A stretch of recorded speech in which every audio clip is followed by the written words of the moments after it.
ಆತ್ಮೀಯ ವಿದ್ಯಾರ್ಥಿಗಳೇ, ನಾನು ಡಾಕ್ಟರ್ ಬಸವರಾಜ ಜನ್ನಕ್ಕಿ, ಇತಿಹಾಸದ ಸಹ ಪ್ರಾಧ್ಯಾಪಕರು, ಸರ್ಕಾರಿ ಪ್ರಥಮ ದರ್ಜೆ ಕಾಲೇಜು ದಾಂಡೇಲಿ. ಇಂದು ನಾನು ನಿಮಗೆ ಕರ್ನಾಟಕ ವಿಶ್ವವಿದ್ಯಾಲಯದ BA ಪ್ರಥಮ ಸೆಮ್ ತರಗತಿಯ ಭಾರತೀಯ ಇತಿಹಾಸ ಇದರ 8ನೇ ಅವಧಿ ಕುರಿತು ಮಾತನಾಡುತ್ತಿದ್ದೇನೆ. ವಿಷಯ archaeological sources, excavation, types of excavation, importance and major excavation. ಅಂದರೆ ಪುರಾತತ್ವ ಮೂಲಾಧಾರಗಳ ಅಡಿಯಲ್ಲಿ ಬರ್ತಕ್ಕಂಥ ಉತ್ಖನನ ಅಂದರೇನು, ಉತ್ಖನನದ ಪ್ರಕಾರಗಳು, ಉತ್ಖನನದ ಮಹತ್ವ ಮತ್ತು ಪ್ರಮುಖ ಉತ್ಖನನಗಳು, ಈ ವಿಷಯ ಕುರಿತು ಕೆಲವೊಂದು ವಿಷಯಗಳನ್ನು ಹಂಚಿಕೊಳ್ಳಿಕ್ಕೆ ನಾನು ಇಷ್ಟಪಡ್ತೇನೆ. ಮೊದಲನೇದಾಗಿ, ಪುರಾತತ್ವ ಮೂಲಾಧಾರಗಳಲ್ಲಿ ನಮಗೆ ಉತ್ಖನನದಿಂದ ದೊರೆಯತಕ್ಕಂಥ ಅವಶೇಷಗಳು ಇತಿಹಾಸ ರಚನೆಯಲ್ಲಿ ಅತ್ಯಂತ ಪ್ರಮುಖ ಪಾತ್ರವನ್ನು ವಹಿಸುತ್ತವೆ. ಸಾಹಿತ್ಯಿಕ ಮೂಲಾಧಾರಗಳು ನಮಗೆ ಎಷ್ಟು ಉಪಯುಕ್ತ ಇದೆಯೋ ಅಷ್ಟೇ ಉಪಯುಕ್ತವಾಗಿ ನಮಗೆ ಪ್ರಾಚ್ಯಶಾಸ್ತ್ರದ ಮೂಲಾಧಾರಗಳು ಸಹಿತ ನಮಗೆ ಕಂಡುಬರ್ತವೆ. ಈ ಪ್ರಾಚ್ಯಶಾಸ್ತ್ರದ ಮೂಲಾಧಾರಗಳ ಅವಶೇಷಗಳಲ್ಲಿ ಹೆಚ್ಚಾಗಿ ನಮಗೆ ಈ ಪ್ರಾಗೈತಿಹಾಸಿಕ ಕಾಲದ ಇತಿಹಾಸವನ್ನು ರಚನೆ ಮಾಡಬೇಕಾದ್ರೆ ನಾವು ಸಂಪೂರ್ಣವಾಗಿ ಈ ಪುರಾತತ್ವ ಮೂಲಾಧಾರಗಳ ಮೇಲೆ ಅವಲಂಬಿತವಾಗಿರಬೇಕಾಗ್ತದೆ. ಈ ಅವಶೇಷಗಳನ್ನು ನಾವು ವೈಜ್ಞಾನಿಕವಾಗಿ ಅಧ್ಯಯನ ಮಾಡ್ತೀವಿ. ವೈಜ್ಞಾನಿಕವಾಗಿ ಭೂ ಉತ್ಖನನ ಕಾರ್ಯವನ್ನು ಕೈಗೊಂಡು ದೊರೆತಂಥ ಅವಶೇಷಗಳನ್ನು ದಾಖಲಿಸಿ ಅವುಗಳನ್ನು ಸರ್ವೆ ಮಾಡಿ ಅವುಗಳನ್ನು ವರ್ಗೀಕರಿಸಿ ಅವುಗಳಿಂದ ಪ್ರಾಗೈತಿಹಾಸಿಕ ಕಾಲದ ಇತಿಹಾಸವನ್ನು ನಾವು ರಚಿಸ್ತೇವೆ. ನಾವು ಇಲ್ಲಿ ಉತ್ಖನನ ಕಾರ್ಯವನ್ನು ಕೈಗೊಳ್ಳುವಾಗ ಭೂಮಿಯನ್ನು ಯಾವ ರೀತಿ ಉತ್ಖನನ ಮಾಡ್ತಾರೆ, ಉತ್ಖನನ ಅಂದರೆ ಭೂಮಿಯಲ್ಲಿ ಉದುಗಿರುವಂತಹ ದಾಖಲೆಗಳನ್ನು ಅಥವಾ ಅವಶೇಷಗಳನ್ನು ಹುಡುಕಲು ಕೈಗೊಳ್ಳುವ ಕ್ರಮಕ್ಕೆ ನಾವು ಉತ್ಖನನ ಅಂತೇಳಿ ಕರಿತೀವಿ.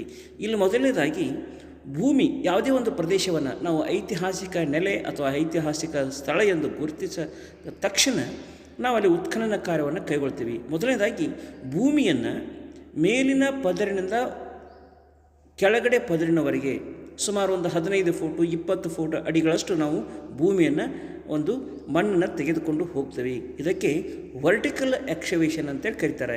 ಉದಾಹರಣೆಗೆ ಒಂದು 6 ಅಡಿ ಇಲ್ಲವೇ 10 ಅಡಿ ಪ್ರದೇಶವನ್ನು ಗುರುತಿಸಿ ಅದನ್ನು ಮೇಲಿನಿಂದ ಕೆಳಗಡೆ ಮಣ್ಣನ್ನು ಹೊರಗೆ ತೆಗೆಯುತ್ತಾ ಏನು ಉತ್ಖನನ ಮಾಡ್ತೇವಲ್ಲ ಅಥವಾ ಭೂಮಿಯನ್ನು ಅಗಿತೇವಲ್ಲ ಅದಕ್ಕೆ ವರ್ಟಿಕಲ್ ಎಕ್ಸ್ಕವೇಷನ್ ಅಂತ ಕರೀತಾರೆ.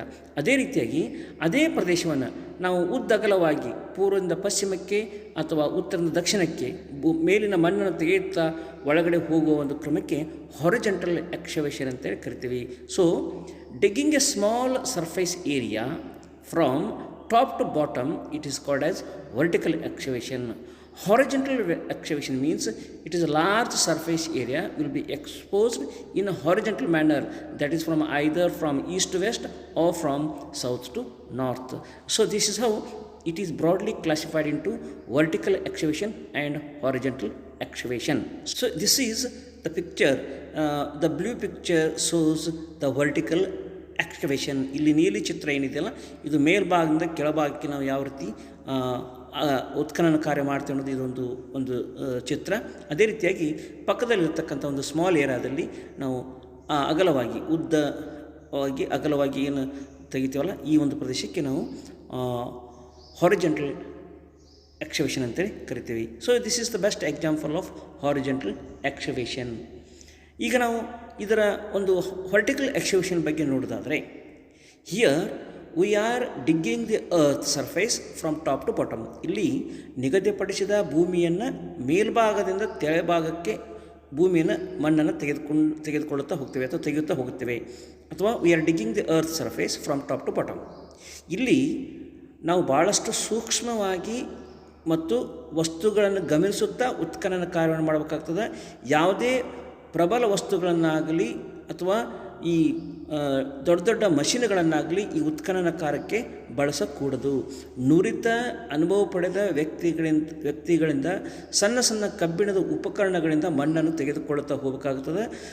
ಬಂದಂಥ ಮಣ್ಣನ್ನು ಸಂಪೂರ್ಣವಾಗಿ ಪರಿಶೀಲಿಸಿ ಅಲ್ಲಿ ದೊರೆಯುವ ಸೂಕ್ಷ್ಮ ವಸ್ತುಗಳನ್ನು ಸಹಿತ ವರ್ಗೀಕರಿಸುತ್ತಾ ಹೋಗಬೇಕಾಗ್ತದೆ. ಯಾವುದೇ ರೀತಿಯಲ್ಲಿ ನಾವು ದೊರೆತಂಥ ಮಣ್ಣನ್ನು ನಾಶಪಡಿಸುವಾಗಿಲ್ಲ, ಅದನ್ನು ಒತ್ತರಿಗೆ ನಾವು ಡೆಪಾಸಿಟ್ ಮಾಡಬೇಕಾಗ್ತದೆ. ಇಲ್ಲಿ ನಾವು ಏನನ್ನು ಗಮನಿಸಬೇಕಂತಂದರೆ ಮಣ್ಣಿನ ಪದರಗಳು ಯಾವ ರೀತಿ ಇಲ್ಲಿ ಸೃಷ್ಟಿಯಾಗಿದ್ದಾವೆ. Layer deposited in chronological order. ಇಲ್ಲಿ ನಾವು ಒಂದು ಭೂಮಿಯನ್ನು ಮೇಲ್ಭಾಗದಿಂದ ಕೆಳಭಾಗಕ್ಕೆ ತೆಗೆದುಕೊಂಡು ಹೋದಂಥ ಸಂದರ್ಭದಲ್ಲಿ ನಮಗೆ ಬೇರೆ ಬೇರೆ ಪ್ರಕಾರದ ಮಣ್ಣಿನ ಪದರಗಳು ಸಿಗುತ್ತವೆ. ಅಂದರೆ ಅವು ಯಾವ ರೀತಿ ಸಂಗ್ರಹ ಆಗಿರ್ತವೆ ಅನ್ನೋದನ್ನು ಗಮನಿಸಿದಾಗ ನಮಗೆ ಬೇರೆ ಬೇರೆ ಪದರಗಳು ಕಂಡುಬರ್ತವೆ. ಲಾ ಆಫ್ ಡೆಪಾಸಿಟೆಡ್ ಲೇಯರ್ ಅದು ಹೇಗಿರ್ತಂದರೆ oldest on the bottom and youngest on the top.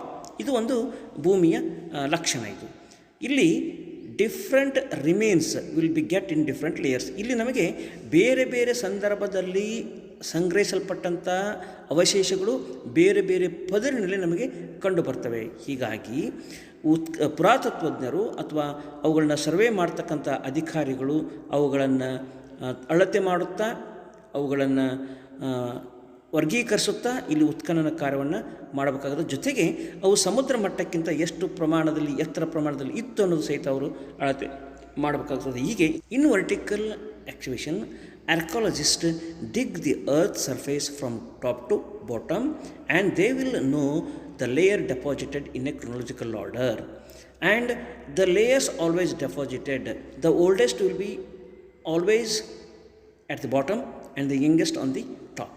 Here we have to identify the materials or the remains found at the time of excavation systematically, and we have to keep each and every measurement of the remains found at the time of excavation. ಹಾಗಾದರೆ horizontal excavation ಅನ್ನೋದು ನೋಡೋದಾದರೆ it is restricted to particular layer. ಇಲ್ಲಿ ನಾವು vertical excavation ಮಾಡ್ದಂಗೆ ಆಳವಾಗಿ ಹೋಗೋದಿಲ್ಲ. ಇಲ್ಲಿ you take for example, we are digging the earth about 2 feet, 3 feet, 5 feet, that's all, not more than that. ಜೊತೆಗೆ we are mapping here, we have of the selected area.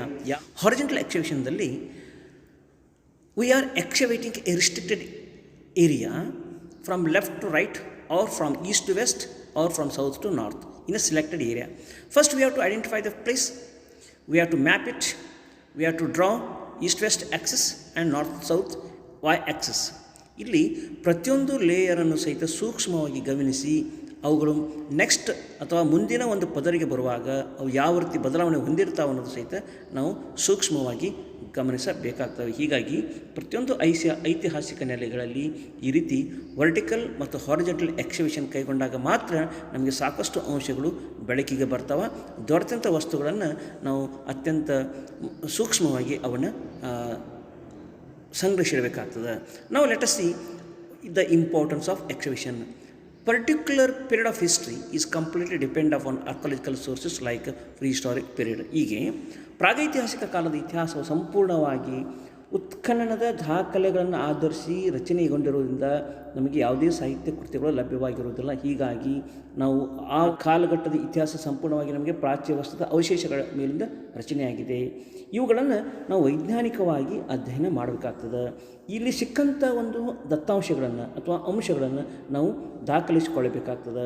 ಹೀಗಾಗಿ ನಾವು ಮೇಲಿಂದ ಮೇಲೆ ಈ ರೀತಿ ದೊರೆತ ಅವಶೇಷಗಳನ್ನು ವೈಜ್ಞಾನಿಕವಾಗಿ ಅಥವಾ ರಾಸಾಯನಿಕ ವಸ್ತುಗಳಿಂದ ಅವುಗಳನ್ನು ಪರಿಶೀಲಿಸಿ ಅವುಗಳನ್ನು ಸಂರಕ್ಷಿಸುವ ಕಾರ್ಯವನ್ನು ಮಾಡಬೇಕಾಗ್ತದೆ. ಈ ಪುರಾತತ್ವ ಇಲಾಖೆ 1862ರಲ್ಲಿ ಸ್ಥಾಪನೆಯಾಯಿತು. ನಂತರ ಇದು ಈ ರೀತಿ ಎಕ್ಸ್ಕವೇಷನ್ ಕಾರ್ಯವನ್ನು ಕೈಗೊಳ್ಳುವಂಥ ಕೆಲಸವನ್ನು ಈ ಇಲಾಖೆ ವ್ಯವಸ್ಥಿತವಾಗಿ ಮತ್ತು ವೈಜ್ಞಾನಿಕವಾಗಿ ಪ್ರಾರಂಭಿಸಿತು ಅನ್ನೋದು ನಮಗೆ ಸಂಪೂರ್ಣವಾಗಿ ಗೊತ್ತಾಗ್ತದೆ. ಹಾಗಾದರೆ ಯಾವ್ಯಾವ ಪ್ರದೇಶಗಳಲ್ಲಿ ಈ ರೀತಿ ಉತ್ಖನನ ಕಾರ್ಯಗಳು ನಡೆದಿದ್ದಾವೆ ಅಂತೇಳಿ ನೋಡೋದಾದರೆ, the study of free history and photo history is completely depend upon excavation. ಇತಿಹಾಸ ಮತ್ತು ಪೂರ್ವ ಇತಿಹಾಸ ಇದು ಸಂಪೂರ್ಣವಾಗಿ ಉತ್ಖನನದ ಮೇಲೆ ಅವಲಂಬಿತವಾಗಿ ಅದರಲ್ಲಿ ಸಿಕ್ಕಂಥ ಪಳವಳಿಕೆಗಳಿಂದಲೇ ರಚಿತವಾದಂಥ ಇತಿಹಾಸ ಇದು. ಹೀಗಾಗಿ ಈ ಇತಿಹಾಸಕ್ಕೆ ನೆರವಾಗುವಂಥ ಐತಿಹಾಸಿಕ ನೆಲೆಗಳನ್ನು ಗುರುತಿಸಿ ಪುರಾತತ್ವಜ್ಞರು ಅಲ್ಲಿ ಉತ್ಖನನ ಕಾರ್ಯವನ್ನು ಮಾಡ್ತಾರೆ. ರಾಬರ್ಟ್ ಬ್ರೂಸ್ ಫೂಟ್ ಎಂಬ ಭೂಗರ್ಭಶಾಸ್ತ್ರ ಚೆನ್ನೈ ಸಮೀಪ ಇರುವ ಪಲ್ಲವರಮದಲ್ಲಿ 1893ರಲ್ಲಿ ಪ್ರಥಮ ಬಾರಿಗೆ ಈ ರೀತಿ ಉತ್ಖನನ ಕಾರ್ಯವನ್ನು ನಡೆಸಿ ಈ ಇತಿಹಾಸದ ಮೇಲೆ ಹೊಸ ಬೆಳಕನ್ನು ಚೆಲ್ಲಿದ. ಹೀಗಾಗಿ ಅವನನ್ನು ಪ್ರಾಗೈತಿಹಾಸಿಕ ಕಾಲದ ಜನಕ ಅಂಥೇಳಿ ಕರೀತಾರೆ. ಇದರ ನಂತರ ಉತ್ತರ ಪ್ರದೇಶದ ಬೇಲನ್ ವ್ಯಾಲಿ, ಮಧ್ಯಪ್ರದೇಶದ ಸೋನ್ ವ್ಯಾಲಿ, ರಾಜಸ್ಥಾನದ ದಿಂದ್ವಾನ ಮತ್ತು ಜೇಲಂ ದಂಡೆ ಮೇಲೆ ಅನೇಕ ಸ್ಥಳಗಳಲ್ಲಿ ನಮಗೆ ಸೂಕ್ಷ್ಮ ಶಿಲಾಯುಗ ಅಥವಾ ಹಳೆ ಶಿಲಾಯುಗದ ಕೆಲವು ಐತಿಹಾಸಿಕ ನೆಲೆಗಳನ್ನು ನಾವು ಕಂಡದ್ದು ಕಾಣ್ತೀವಿ.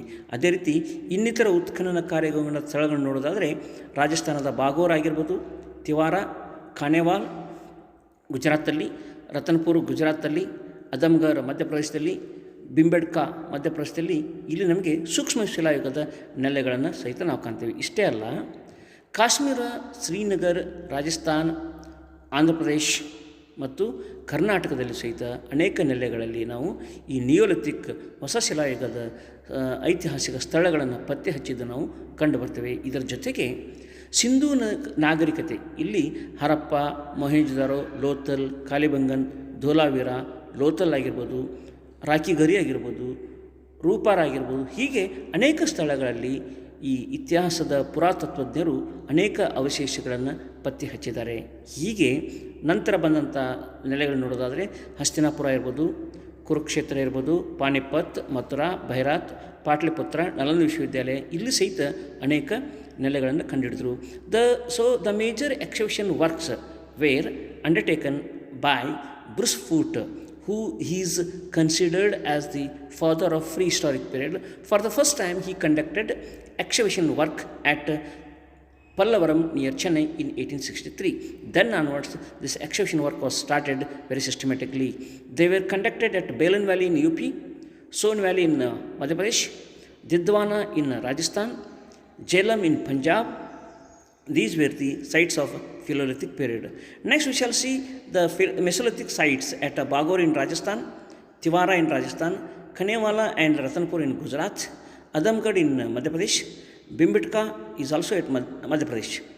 So the Neolithic sites were excavated at Burj Om, Kashmir, Gufkari in Srinagar, Malwa, Rajasthan, Utnur in Andhra Pradesh, Sorapur Dohab, Bhima Krishna Valley, Budihal in Karnataka, where the archaeologists discovered Neolithic sites. In the same way, Indus Valley sites were excavated at Harappa, Mohenjo-daro, Lothal, Kalibangan, Dholavira, Rakhigarh, Rupar. More than 1400 sites of Indus Valley are discovered by the archaeologists. Even places like Hastinapura, Kurukshetra, Panipat, Mathura, Bairat, Patliputra, Nalanda were excavated by the archaeologists. In this way, the excavation is an important aspect of collecting the historical tools to write the history of the past. Thank you.